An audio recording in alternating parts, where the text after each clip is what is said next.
Hello. Hey, how are you? Hey, I'm doing okay now that we're finally at the time to record the podcast, because I'll tell you what, for the last 2 days, I've done nothing but read until my eyes bleed, and I need a break, and I'm so stoked to be talking to you. So I think I'm doing okay. Yeah, how are you? I am daunted.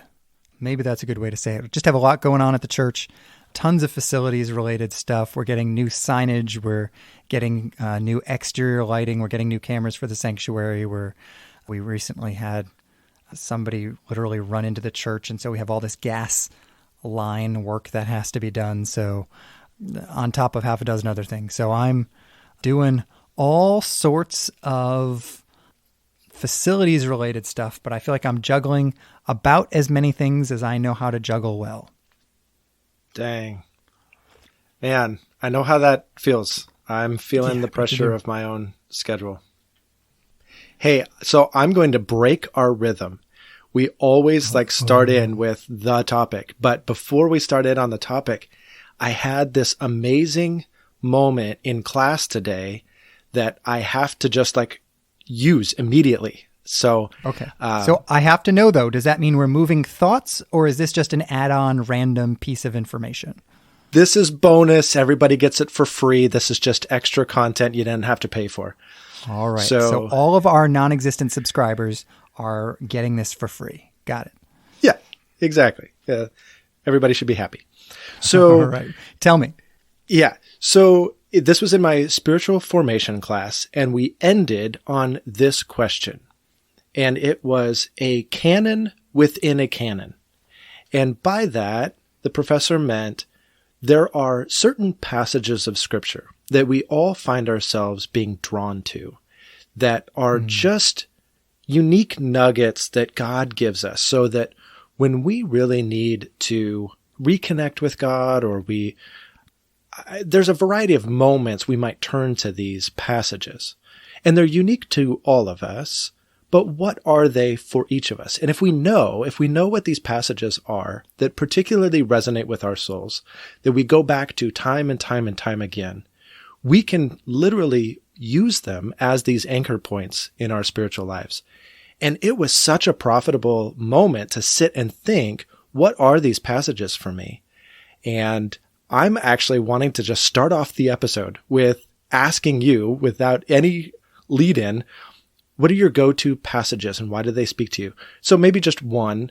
And I know I'm just putting you on the spot. We can cut out as much dead air as we need as you think, but what is it for you?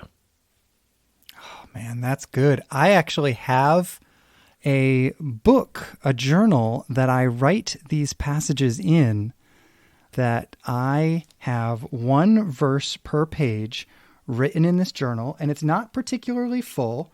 Maybe only 20 or 30 pages of it are full. So just flipping through, one of the ones that I come back to all the time is Psalm 91, 1 and 2. It says, "He who dwells in the shelter of the Most High will rest in the shadow of the Almighty. I will say of the Lord, He is my refuge and my fortress, my God in whom I trust." The sense of security that I feel being reminded of the love of God and the protection of God when I read that is almost unparalleled in my life. What about for you? Yeah, I had to think about it a long time because you don't write it in a book. I don't write it in a book. But I'm also a very big picture type of thinker. And so every piece of Scripture builds on the meta narrative and things that are valuable and insightful to me about God. So no one piece tends to stand out for me. So I really had to think about it long and hard. But then I realized it's the image that I come back to. And I may have even mentioned it on the podcast, but Psalm 1:3 talks about a tree being planted by the side of the river. The person who plants themselves in God's word is like this person, like this tree that is planted by a river. And it's this image in my mind of a steady, well-matured tree that's sitting there just soaking up, full of life. The wind rustles through its branches. It is staid. It is steady. It is true. It is mature. It is healthy. All of these things that are evoked in me, it makes me long for all of those things to be true in my life. And I'm reminded that the only way to get those things is to be grounded in Scripture and grounded in my relationship with God. So it's that image that comes from Psalm 1:3 that is my go-to. So it was fun to realize that and to know that I can pull that out at any given moment and use it intentionally. That's awesome. Can I throw one more out there because it'll make you laugh? I would love to. So the one that I described a few moments ago was something that like is for my heart, but I have several in this book that are for my feet. They are the way that I want to live my life.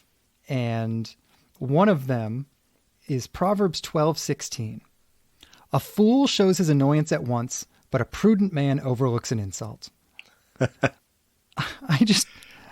Every time I read that, I realize that I desperately want my life to be governed by that verse, but it also is a weird canon within a canon verse.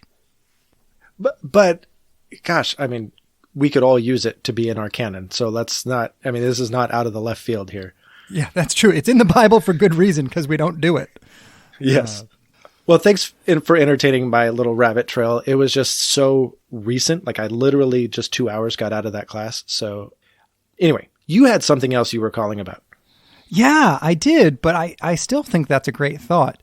But the thing that I've been thinking about, and it is uniquely emphasized to me today.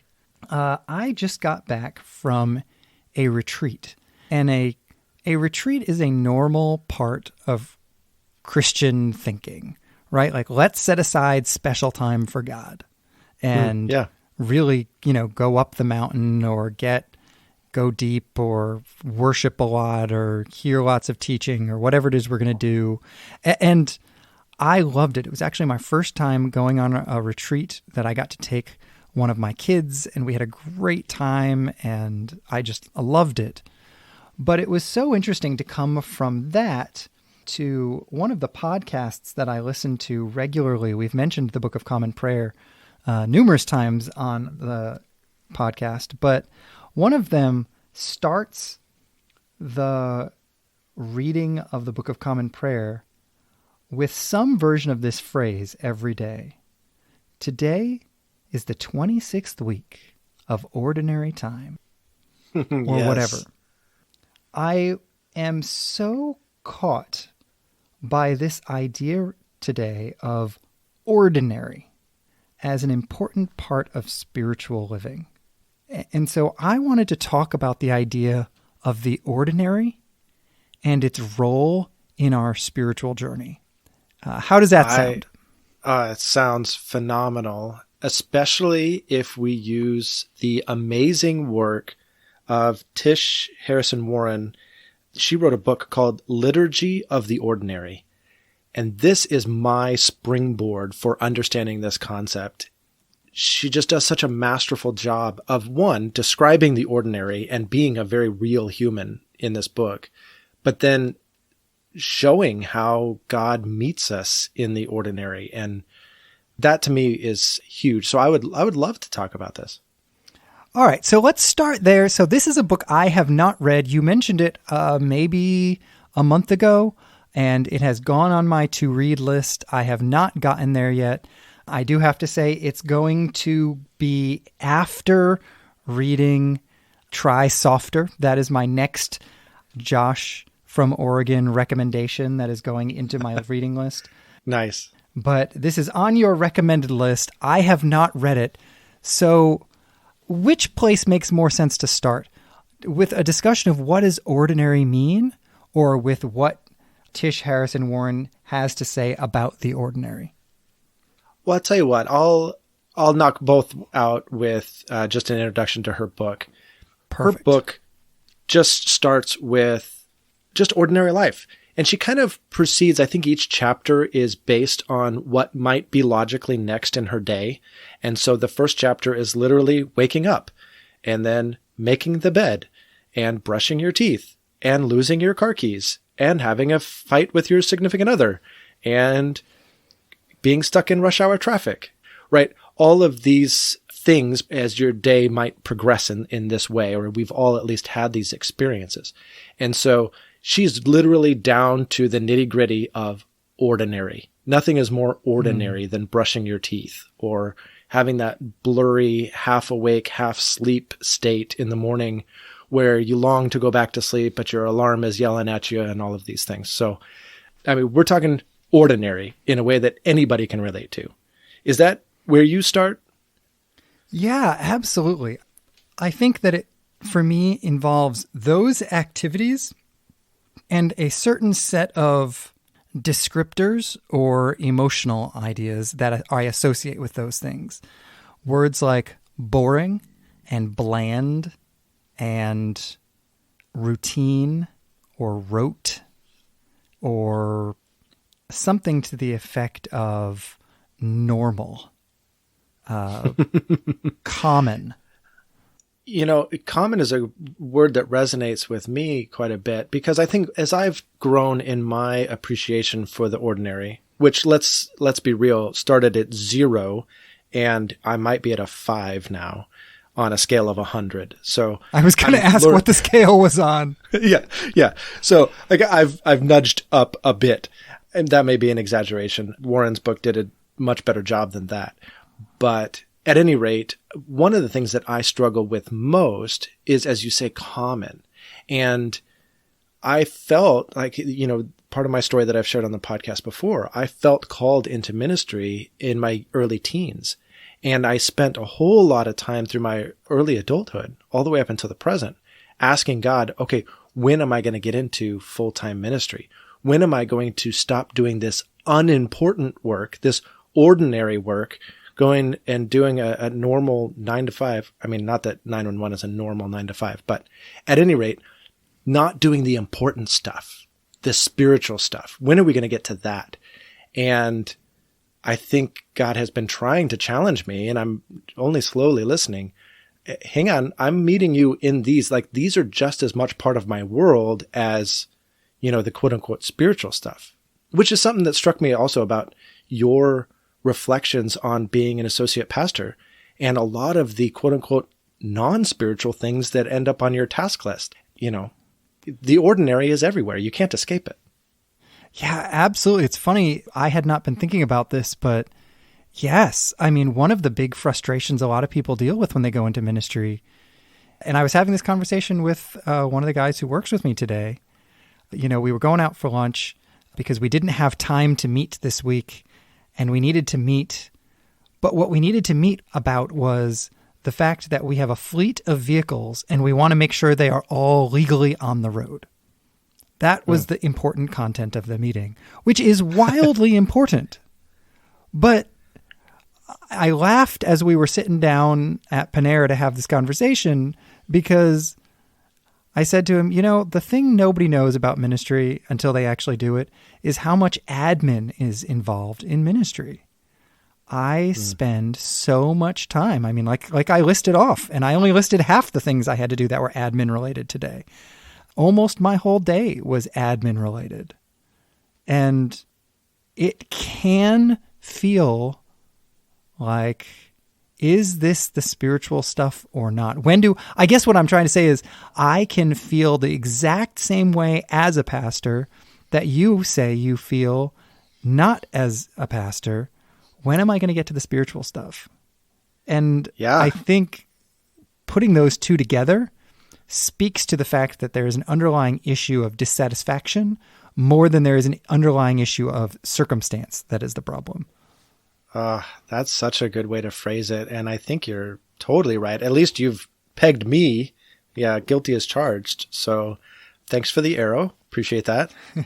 Well, I meant to shoot it at myself, not at you.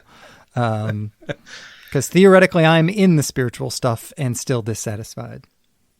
Yes. But yeah, you asked me if that's the kind of thing I meant, and it totally is. But So what does she say about what to do with the ordinary? Yeah, I think that would mislead in terms of what she's doing with her book. Instead, she is describing how we can find God in the ordinary. And it's less prescriptive than it is descriptive, and showing how literally there is a liturgy in how we live our lives. So it's interesting. She did this whole poll about whether or not people brush their teeth, whether or not people make their bed. And some people make their bed in the morning religiously. Some people do it like a couple of days a week. Some people make their bed right before getting into it at night, which to me feels like eating Oreos after you brush your teeth. And some people never make their bed. Some people think like it's tantamount to going to hell if you don't make your bed. Like it's fascinating, the spectrum that she experienced in making the bed. Can I just say about making the bed, just a shout out to how awesome my wife is. I don't know that my wife cares if the bed is ever made, but it bothers me when it is not made. But 80% of the time, she gets up second. And she is awesome about making the bed, that 80% of the time. But can I just say the 20% of the time I get up second, I often forget because it's unusual to make the bed. And almost every one of those times she makes the bed and it rocks my world. I'm thinking about this because I'm in my bedroom right now looking at my made bed, knowing that I got up second and that I would have been annoyed about the bed being not made. Not like annoyed with her, just I would have been like, oh, I hate when the bed's not made. It just, whatever. And she's just awesome is my whole point. That's awesome. That's so great. Yes, I love it. It's the little things. It really is. And that stuff communicates love and care way more than many other things. So, yeah. But anyway, you were saying about making the bed. Yeah. So whether you make the bed or you don't make the bed, right? This is all part of your liturgy. This is part of the way that you live your life.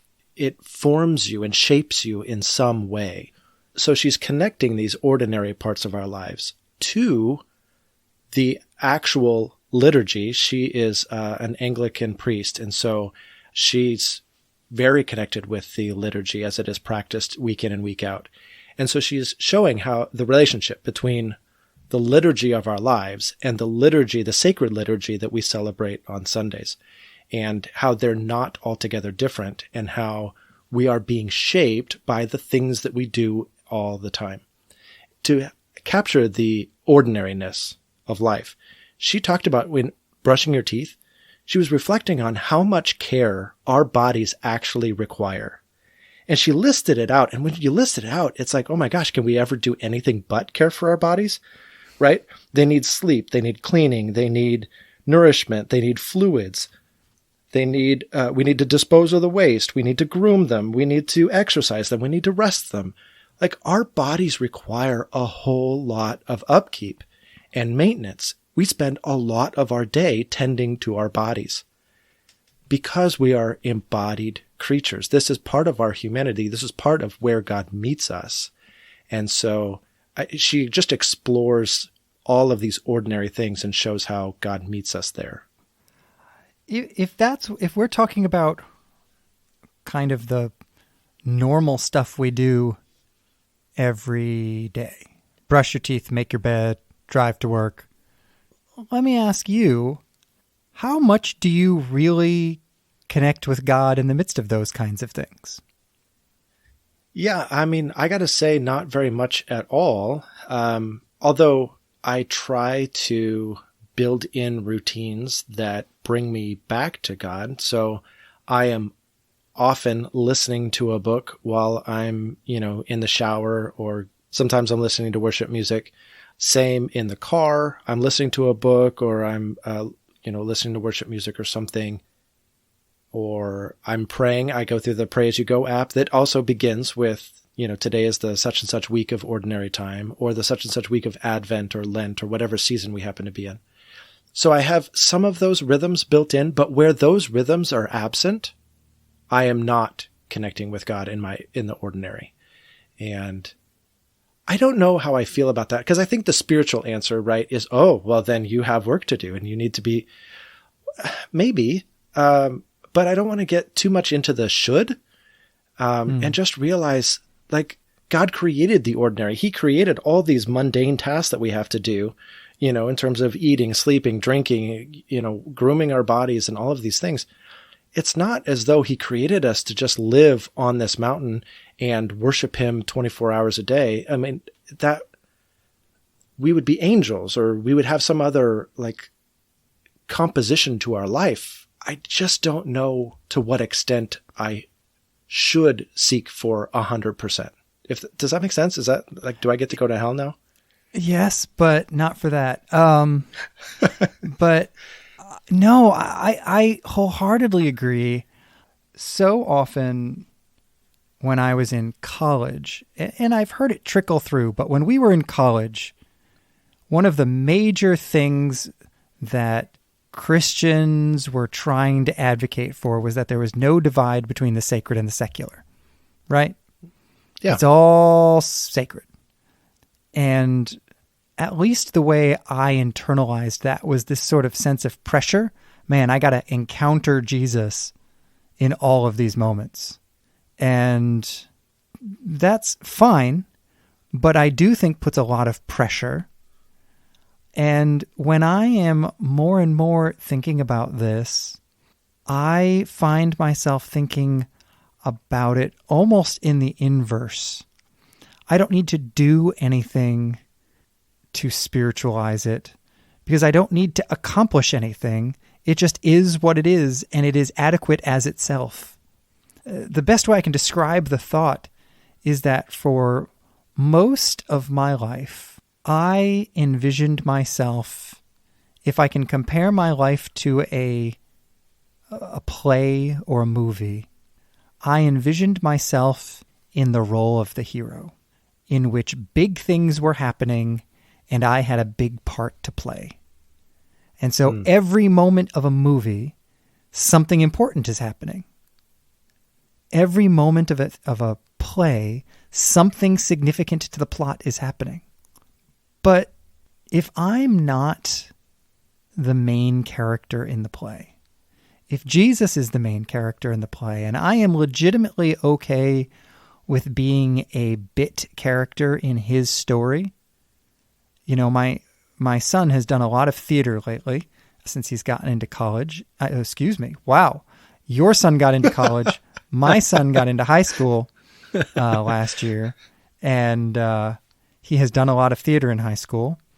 And one of the things that I'm impressed by is how it adds richness to a play when there are background characters you're not actually looking at, but they are sort of faux having a conversation or fake doing something. They're not just all gathered around staring at the action.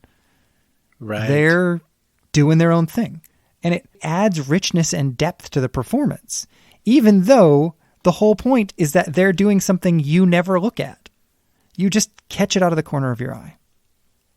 I more and more find myself wanting to embrace being a side or bit character in the great story, which means I can just go about my life and brush my teeth without the weight of having to be the hero. And so the thing I'm doing is brushing my teeth, and that's okay. There's nothing more to it. I don't need to figure out anything about it. I just am the guy who's brushing my teeth. Yeah, I am very drawn to that. And there's a perspective shift that I need to make with that as well, in terms of not being the main character in my story. I am a bit character in God's story. That's a huge shift, and I think it's an important one. So long as it is not used to justify some level of, I don't need to participate, I don't need to be involved here, I don't need to try hard, my role isn't that important, that sort of like giving up, I don't have a lot to do here, so I don't need to try. Yeah, absolutely. I think for people like you and I who are almost pathological triers, it is a good corrective for someone who might find themselves to be in the opposite camp of maybe needing to develop the skill set of trying a little bit harder, maybe this would be the wrong thing to think about. Sure. Is that what you're saying? It is. And I appreciate the way you said that, because we all find ourselves at a different part in our spiritual walk. And so we need to grow towards something. And what I need to grow toward might be something else that somebody needs to grow in a different direction from. So, yeah. One of the things you were talking about with the ordinary and how there was this culture when we were in college of every day is sacred and there's no divide between the sacred and the secular. On some level, I agree with that. God is involved in every aspect of our lives. So I get that. But at the same time, if every moment, every day is quote unquote special, maybe we just use a non-spiritual word for a second. If every day is special, then what is the definition of special? Special all of a sudden becomes ordinary, because that's just what we experience every single day. So in order to even have the special, you have to have the ordinary. They benefit one another. You can't have a mountaintop experience if you live on a mountaintop. Then you just have the ordinary. That's just where you live. So absolutely. My wife feels this way about highlighting. One of her huge pet peeves is when somebody highlights every sentence in the book. Yes. And it's because her basic assessment of it is exactly what you just said. Why bother? Nothing is now highlighted. You just changed the color of the page. Yes. I've seen a lot of people's Bibles this way, where they've underlined pretty much everything. And I'm like, well, could you have just left the underlining out? No, the thing that I think is interesting about this is that it's all secular almost feels to me, and I know I am a fantasy reader and I just can't help it. But to say it's all sacred sounds like to me, we live in the world with fairies, and if we would just open our eyes to see all the fairies, we would realize that the whole world is wonderful. Or we live in the wizarding world that Harry Potter lives in, and if we would just look carefully enough, we would see beyond what muggles see and see the other world. Yes. Yes. This is exactly right. Because here's what rubs me wrong about that. That's just not the world we live in. That's just not reality. That is, as you say, a fantasy. That's a fantasy book. It's a fantasy idea. I need a God that meets me in real life with morning breath and stinky feet and a need for showers and a need for tacos. I need a God that meets me in real life, not one that tells me to wake up to some alternate reality somewhere. I also understand there's a way in which God shows me the breadth of what is real that I may not have clued in on my own. So there's an element of truth there, but there's also this need for a real God for real people in real life. And I don't think the gospel can be called good news unless it meets real people where they are. Yeah, absolutely. I think there's an element of an invitation to see the wonder in the universe that I appreciate. And I am one who is drawn to wonder, and I could read certain Gerard Manley Hopkins poems 1,000,000 times because I love the wonder that they inspire in me. Mm-hmm. But I think if I am going to connect more, maybe that's even the wrong language. I think I just need to relax and brush my teeth. I keep coming back to brushing my teeth because it's such a good example. Do I need to try harder and encounter Jesus when I'm brushing my teeth? No. That's the rub. Now, and I don't mean this contra somebody else, by the way. I am just noting what I need. What I do love to do, you talked about using the app that you use when you drive, certain ways that you have built faith into your daily living. Yeah. That kind of draw ordinary moments for you towards Jesus. And that feels different to me. One example of that is when I mow the lawn, it takes me about 3 hours to mow my lawn. And it is 3 hours of largely uninterrupted time when I can listen to a fairly intense Christian book that is too complicated for me to listen to at any other time because I won't be able to follow it in 10-minute chunks when I'm driving from here to there. And I have come to see significant spiritual value in letting that time be infused by that content. And I find it exciting and enjoyable and encouraging and all of those kinds of, and really re-energizing. The closest analogy I can come up with is when my daughter puts her hair up in a ponytail or braids her hair, she might braid a ribbon into it, and the one ribbon highlights all the other stuff. And I feel like when I'm doing something like that in the ordinary moments, fully feeling like it is by choice, even if it is by habit, there is something simple and thoughtless in the best possible way about that. Yeah, man, your vision of braiding in that little ribbon into a braid and how it changes the whole composition is exactly right. That's why we make we carve out these little moments within the ordinary in order to be shaped by God. Because the reality is we're being shaped by something.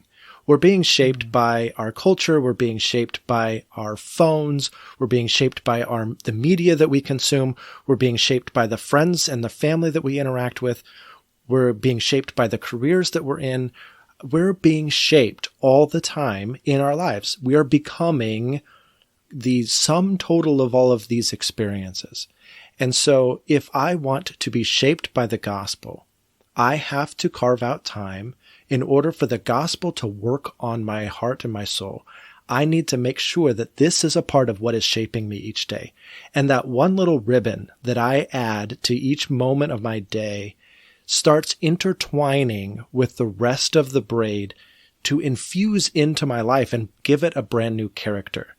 So it's not that the gospel is every moment of my day, but it changes the composition by including it in my day and making it an intentional formation experience. And that, ladies and gentlemen, is everything two 40-year-old men know about braiding hair. No, I know one other thing. I stink at it. Yeah, exactly. We were in a restaurant about a week ago, and the waitress had some funky thing done with her hair. And I leaned over to my daughter. I was like, how on earth do you do that? And she's like, oh, it's really simple, Dad. I'm like, oh, okay. Yeah, I think you're right. I think there's a delightful interplay between the ordinary and the sacred when they're woven together like that in the fabric of our routines. Yes, absolutely. So I want to turn it out to the audience and invite you all to comment on Facebook, Instagram, Twitter.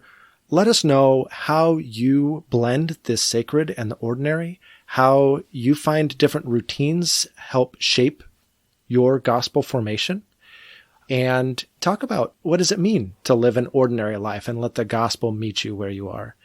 And if this episode or any other episode that you've listened to sparks something and you think it would be great to have a conversation with somebody or share it with somebody, please absolutely share this episode, share our podcast. We would love to enable you to have other conversations like this with other people. Yes, we would. And we would love to hear about those conversations in any way that you're interested in sharing them, because we are excited to see the conversation spread.